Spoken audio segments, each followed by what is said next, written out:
This is the lesson video for 6-3 Day 1. So 6-3 Day 1 is going to build on what you did with definite integrals. And this entire table of rules that appears in your book, we're going to go through and see how those apply to what happens to the area under the curve, and therefore how it applies to what they're talking about with integrals. So each one of these you don't need to write down right now because they come up in what we're going to do today. So in the first one, I want you to pause the video and find those three integrals so that you have the area under the curve from 0 to 8.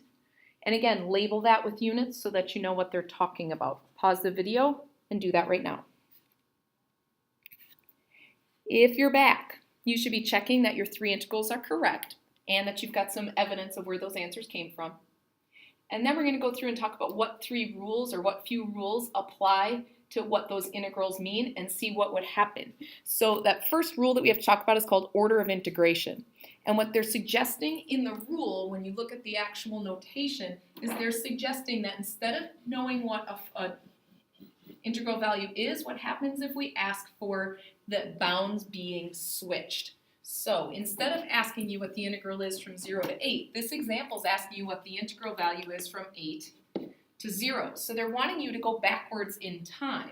So when you go backwards in time, like when you rewind a video or take a video backwards and go from 8 seconds back to 0 seconds, is all that gain that you made goes away. So the rule says if you switch the bounds, you have to make it the opposite of what it would have been. So from 0 to 8, we had 27.5 gallons of water pumped into the storage tank as a net gain. So if we go backwards in time, essentially we're saying we have to take the opposite of what happened from 0 to 8 from our function, which was the water flowing in as a function of time. And then that should be the opposite of what happened. So therefore, we had 27.5 net gain in gallons, so we'd be at negative 27.5, or losing 27.5 gallons over that time period. So I always think of the switching the bounds as going backwards in time. We have to negate what happened or back it up. The zero rule or definition, I like to think of this one as no time, no change. So they're saying that if your lower bound and your upper bound are equal, no time has passed on your x-axis, that the area formed under the curve should be 0 all the time. If no time has passed, no change has happened. So they're asking us what happened between time 4 and time 4. The change from time 4 to time 4, 0 gallons. Again, pause the video, think these through so that you've got a good idea of what they're referring to. Keeping the same idea for W of t and keeping those same three up at the top of the screen so that we can think through about those areas between the curve and the x-axis.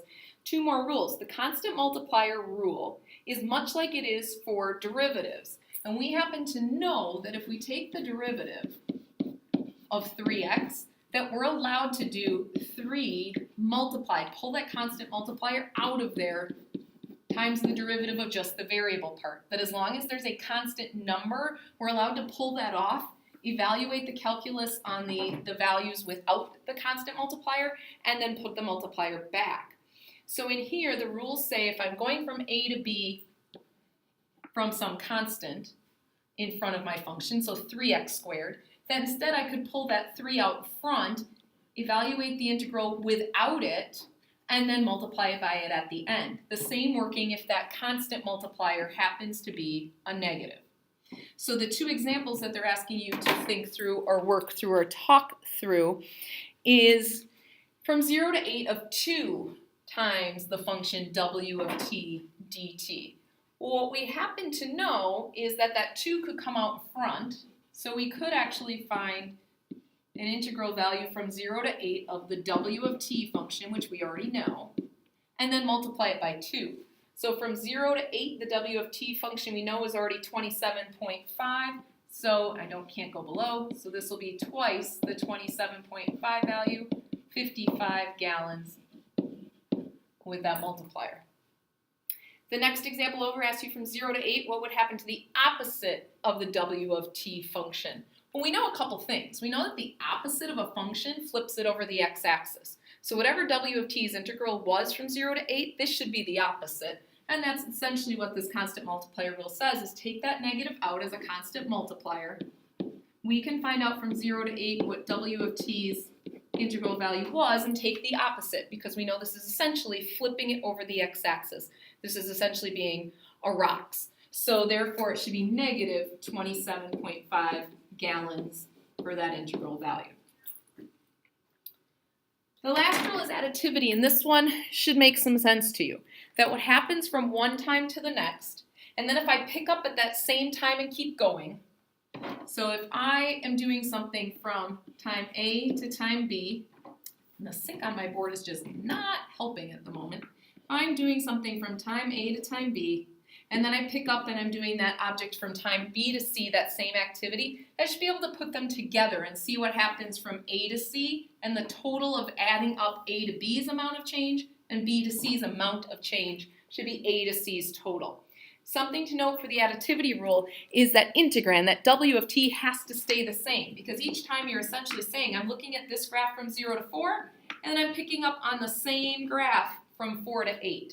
So in essence then I can say, well, that's going to be equivalent to, and I can add or subtract intervals that I know. What happens 0 to 8, W of t, because those are consecutive intervals there.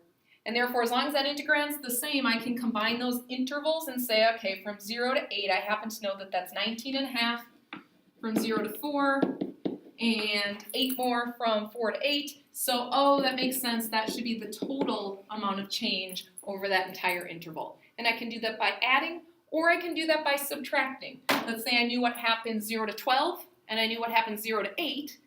I could subtract the two and find out how much change happened in the 8 to 12 interval.